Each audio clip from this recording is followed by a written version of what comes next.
Angular offers the ability to create powerful animations and activate them based on a variety of different factors.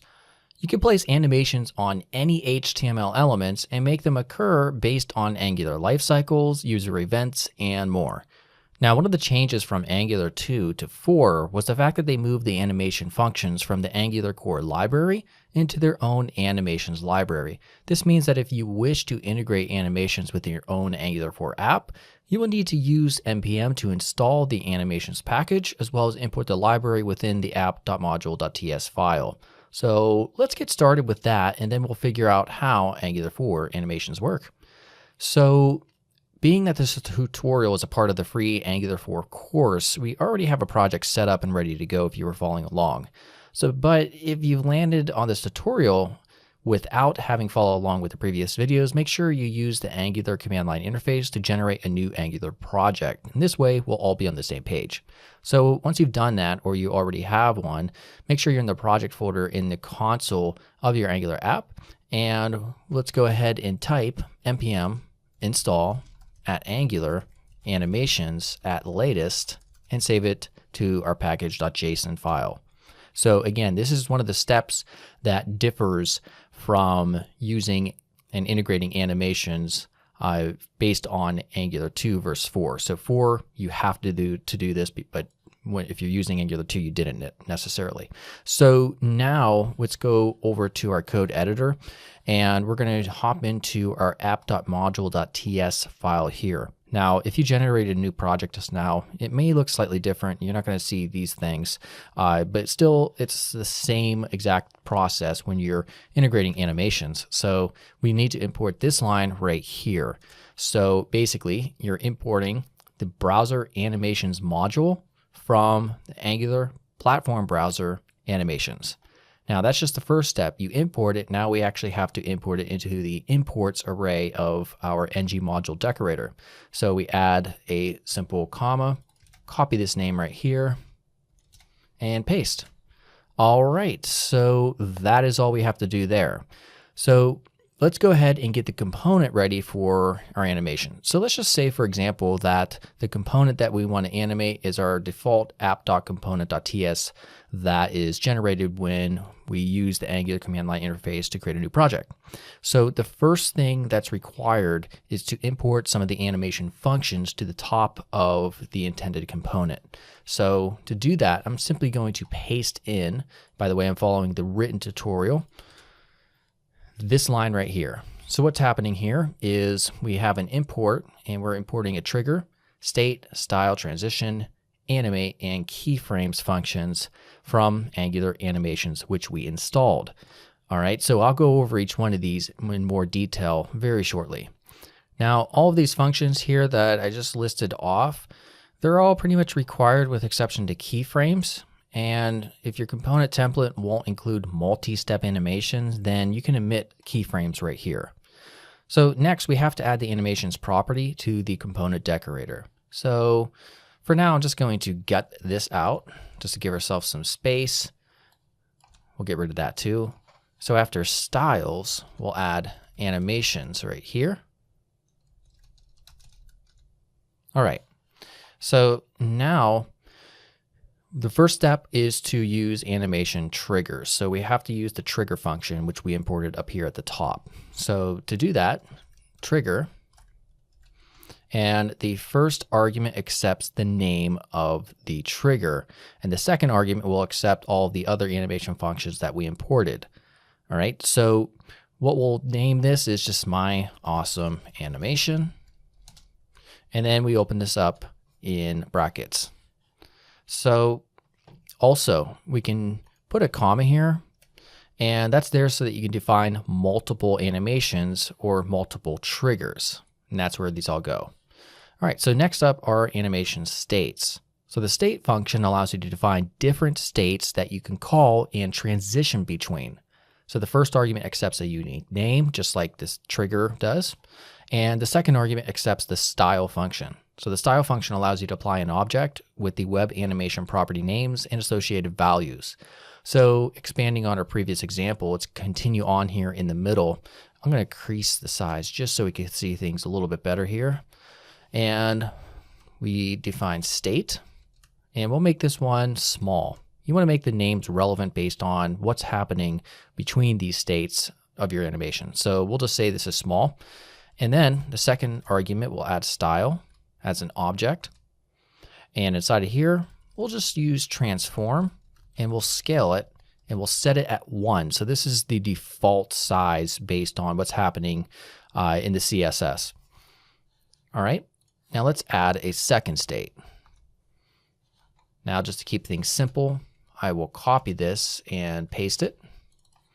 We'll make this one large. And the only thing we're going to change is scale from 1 to 1.2. All right, so we have two different states here with the scale properties going from 1 to 1.2. So next up is the transition function. And the transition function is what makes the actual animations occur. So the first argument accepts the direction between the two different states. For instance, are we going from small to large, large to small, or basically either or? And then the second argument accepts the animate function. So the animate function allows you to define the length, delay, and easing of the transition. It also allows you to designate the style function, where you could define styles while the transitions are taking place, or the keyframes function it accepts for multi-step animations, both of which are placed in the second argument of the animate function. So for now, we're going to omit the second argument of the animate function when we write it. So going back, we're going to make our transition. And for now, we're just going to make it go from small to large. And then in the second argument, animate, and we'll make this last maybe just 300 milliseconds. And we could also put a delay if we want in this next section, or we could just add easing. So I'm going to make ease in.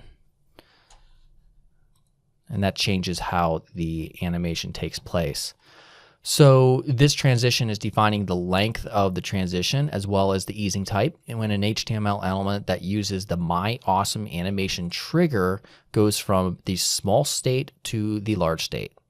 So let's leave it like this for now, but we will revisit this code snippet shortly.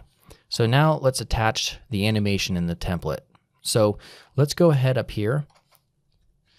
And our template is going to be very simple. We're just going to have a single paragraph element. So let's attach the animation to that element and add a click event bound to a method.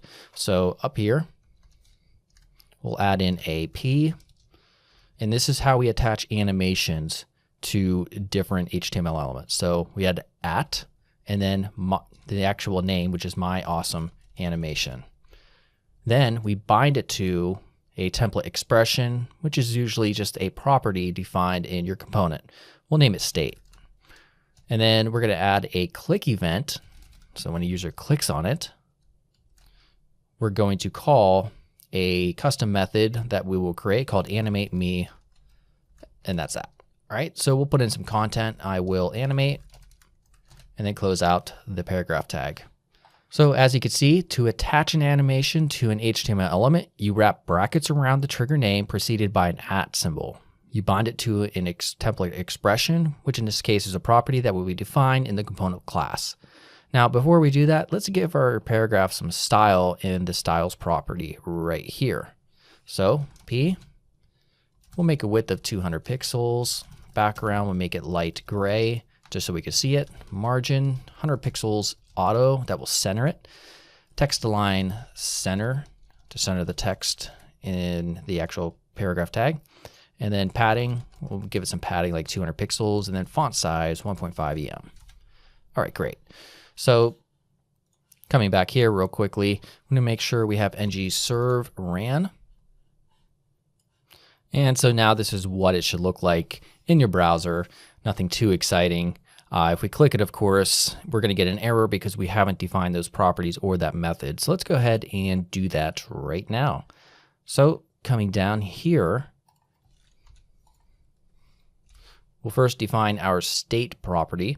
So state with the type of string equals, we're going to, by default, when the app loads, make it the small state, which is defined right here. All right. Then let's create the animate me property. By the way, we can get rid of all this stuff right here from the previous lessons as we don't need them. So animate me, this.state equals, and we're just going to do what's called a ternary operator. It's going to toggle between small and large when animate me is called, which again is called by a click event. So this.state equals small, large. So if it's small, we're going to make it large, otherwise make it small. Save it. We'll go back to our browser, and now look at that. So if you notice, the animation at this point only works in one direction because we only have one set of transition properties going from small to large. So to make it work in both directions, we can actually make a very simple one character change to our code. So right here, if we add this, now the animation will work smoothly in both directions, from small to large and large to small. Very, very, very cool. All right, so we can also add style during the transitions, and we can define it within the transition function. So to do that, what we would do now is in the second argument of the animate function, we add a comma, and we add style and an object. So now we can just give it any other styles based on the Web Animation API. So we'll try transform again with translate Y. So that's on the vertical axis, 40 pixels. So let's save that, go back to our project, and look at that. Kind of looks a little bit silly, but I'm just demonstrating what you can do, which there's a lot that you can do. And so that brings us to the next and final section of animation that I'll cover, and that is keyframe animations. So the second argument of the animate function also accepts the keyframes function, and this allows you to create elaborate sequence-based animations. So to do that, let's go ahead and get rid of this stuff right here. And by the way, we have a bunch of, there we go. Let's go ahead and add keyframes. And this is wrapped in an array. And then it accepts a bunch of style properties. So style, again, it's a object. So opacity, we can make it 0. And then we'll also add transform. We'll make it translate Y, which is vertical, at about negative, let's say 75%. So it's coming up from the top of the original starting point. And then offset.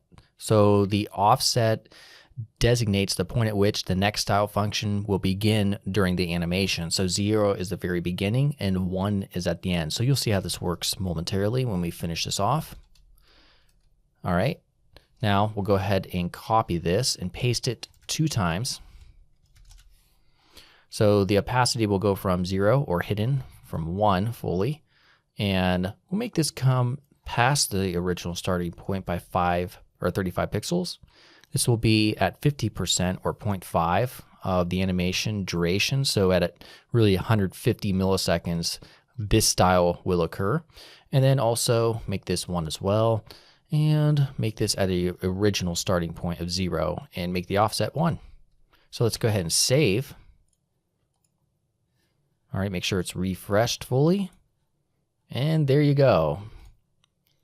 That's a sequence-based animation. So as you can see, Angular offers you a great way to create and control a lot of great UI animations.